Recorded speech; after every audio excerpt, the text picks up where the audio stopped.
103.3 Amp Radio. He's starting from warmest city to coldest city, so why not start in Boston? We got Quinn XCII here. What's up, guys? A listening tour, Yeah. a 10-city listening tour. Yeah. Talk about why you're doing this. You got a couple sold out shows too. Congratulations, Yeah, by the way, thank with you, that. man. But talk about why it's so important for you to because I know we have other artists, whether it was Taylor Swift or Ariana Grande, they've been recently doing listening parties as well. Why is it important for you to do something like this? Yeah, I've never done a listening party before, and so we figured why not extend it to like 10 days, like you said, like just like a listening party tour kind of.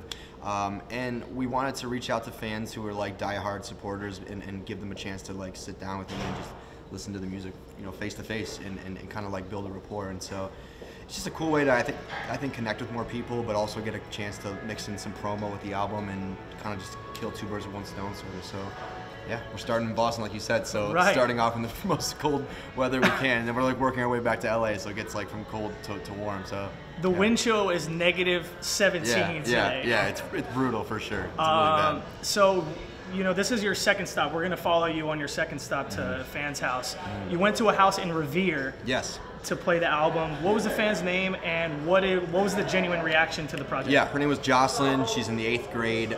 Just like a really sweet girl who was a huge fan, and the reaction was great. I mean, she was just really like genuine, and it's just that she was like a very honest supporter. And so like I even asked her, I was like, what do you think of these songs? And like it's nice to like pick fans' brains, and she loved everything. But it's cool to see people who are genuinely really into what you do and support it. They're not fake, or they're not, it's just real. It's a very real moment, and yeah, that stuff is like the best thing for me. Like as far as like gratifying like feeling and like that's the best. Like, yeah. Was she bold enough to tell you if any songs sucked? No, I asked her. I was like, look, tell me if this is bad because it's not out yet. It's tough if you're right in front of her. You know what I'm saying? That's a difficult task at hand. Trust me. Yeah. No, but she didn't say anything was bad. But I did ask her. I was like, listen, you can tell me if you don't like anything. So Right. But no, she was happy with all of it, so it's good. So we're going to BC, right? We're going to Boston College, and college is kind of the foundation of where your name came from. Yeah. So was it important for you when you're going to these towns? Are you going to colleges? Have you picked fans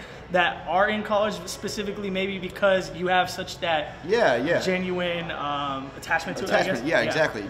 Yeah, for sure. I think I mean I'm like, what is it, like 4 years now out of college, but I still very much assimilate myself with like college kids and stuff, and that's really a big portion of our fan base because I was a college kid. I went to school for 4 years at a big university, Michigan State, so like I kind of know the environment that a lot of these kids are going through, and so yeah, I mean it's just like a natural like niche market for us, and so I think without even trying, it's like we end up at some of these colleges because so many of the fans are that's the demographic. Right. So it wasn't even like we were like, okay, we had to stop at Boston College.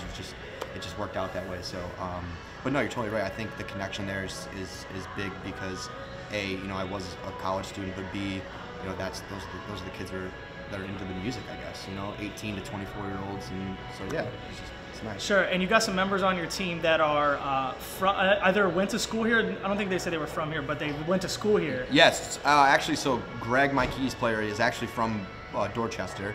He went to Berkeley School of Music, and then Patty, my drummer, also went to Berkeley. She's from Connecticut, so both pretty similar.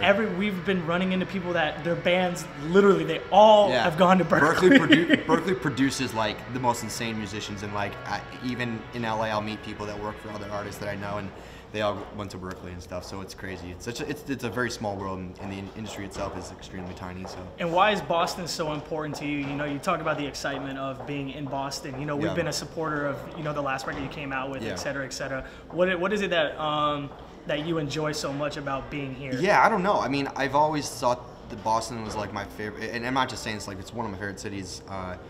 From just like a historical standpoint, what I like about the city is like how it's very like old school and colonial kind of, and just I don't know, you feel like you're almost walking back in time a little bit.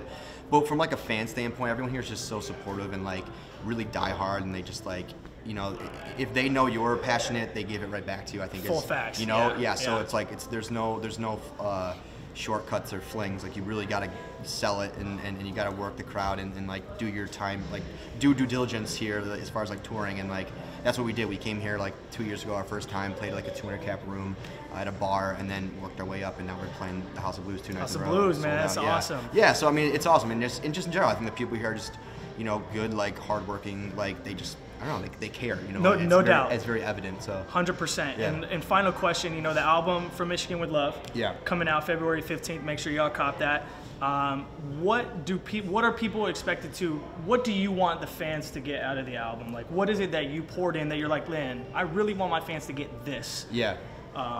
It's for me, the objective was to make a record about was mental health, actually, and I think you know, nowadays with that sort of being a pretty popular topic, I want people to kind of see.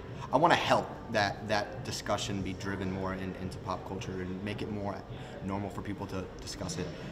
Because on the last record, I kind of just gave people a very on the surface description of who I am. But on this one, I felt like I could take a little more risk and be a little more vulnerable with the content that I was putting out, like lyrically. And yeah, I mean, I just touched on a lot of stuff. Most of it though is mental health and just kind of just persevering through, you know, tough times in your life. And I think as maybe saturated of a topic that is, I tried to spin it in my own way and just kind of like give it to fans that hadn't heard it sort of preached in that way before. So yeah, I mean, just pushing, like, you know, positive energy towards people and just showing them that they can be vulnerable and talk about their feelings more often than not, because I think nowadays it's like this generation's really good at that. They're kind of like shooting down this old stigma that you can't talk about mental health, and you know, it's cool to be in a time where that's becoming more popular for someone who's gone through stuff. So it's nice to like be able to put that kind of music out and also hear fans being like, I'm really happy you did this because it's helping me.